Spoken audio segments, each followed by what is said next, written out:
Ever downloaded a file from a random website and wonder, is this actually safe? Here is a quick way to check it before you open it. For example, I downloaded this file from a random website and I'm going to scan it. First, right click the file, select show more option and click scan with Microsoft Defender.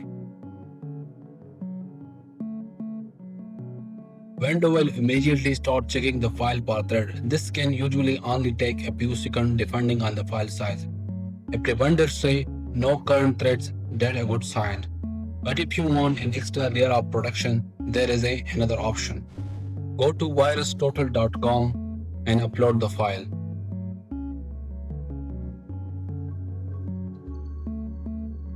It checks the file using dozens of different antivirus engine at once.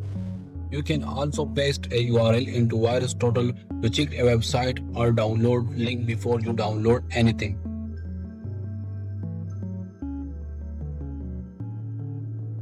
If you are using a Mac, VirusTotal is especially useful since Mac OS does not have Microsoft Defender built in like Windows does.